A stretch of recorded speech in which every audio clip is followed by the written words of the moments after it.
du savoir, monde du savoir, pas seulement pour les enfants. Bienvenue, chers explorateurs curieux, dans la ville de l'intelligence artificielle. L'intelligence artificielle peut aider à soigner des maladies et à faire des découvertes importantes, mais elle peut aussi être utilisée pour fabriquer des armes. Que se passerait-il si des machines commençaient à décider seules qui doit vivre ou mourir? C'est un sujet difficile et très important que l'on appelle le problème des armes autonomes. Je vous invite à réfléchir à un défi. Près de la cascade lumineuse, j'ai rencontré Neuroponey et Neurofourmi. Neuroponey croyait que les armes autonomes étaient des armes qui avaient leurs propres humeurs.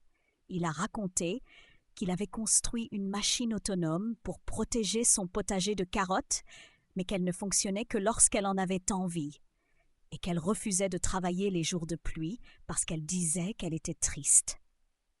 Neurofourmi pensait que c'était une arme pour lutter contre les mauvaises manières. Elle a expliqué que sa fourmilière avait construit de petites catapultes qui lançaient automatiquement des grains de sable sur tous ceux qui respiraient trop fort en passant sur leur chemin. J'ai expliqué que les armes autonomes n'avaient pas de sentiments et n'apprenaient pas la politesse. C'est un système qui peut choisir et attaquer des cibles tout seul, sans contrôle direct d'une personne, ce qui pose de grands dilemmes moraux. Dans les jardins solaires, j'ai rencontré Cyber-Hérisson et Neurosinge. Cyber-Hérisson a raconté qu'il avait conçu un système de défense pour son terrier. Quand les capteurs détectaient un intrus, le système lançait une alarme très forte et allumait des lumières aveuglantes, lui donnant le temps de s'enfuir, mais il n'attaquait jamais l'intrus. Neurosinge a ajouté que son système de protection du verger fonctionnait de la même façon.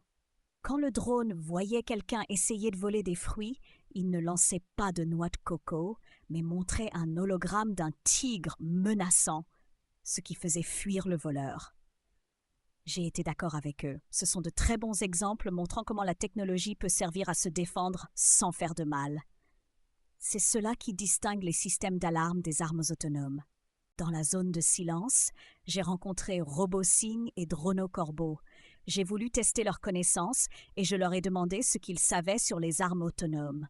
RoboSing a expliqué que c'est un type d'arme qui utilise l'intelligence artificielle pour chercher, reconnaître et éliminer des cibles sans qu'une personne décide de l'attaque à la fin. DronoCorbo a ajouté que le plus grand danger était le risque d'aggraver les conflits, de se tromper sur la cible et l'absence de responsabilité humaine pour ce que fait la machine. Je les ai félicités pour leur connaissance et j'ai résumé que le développement de cette technologie pose des questions éthiques et juridiques très importantes. Chers chercheurs, aujourd'hui, nous avons abordé l'un des sujets les plus difficiles dans le monde de l'intelligence artificielle. J'ai compris que l'arme autonome est une technologie qui comporte de grands risques et qui remet en question notre humanité. C'est pourquoi il est si important que nous, en tant que communauté mondiale, essayions de l'interdire et de promouvoir l'utilisation pacifique de l'intelligence artificielle. Il faut se souvenir que la technologie doit servir la vie et non la destruction. À bientôt pour de nouvelles découvertes dans la ville de l'intelligence artificielle.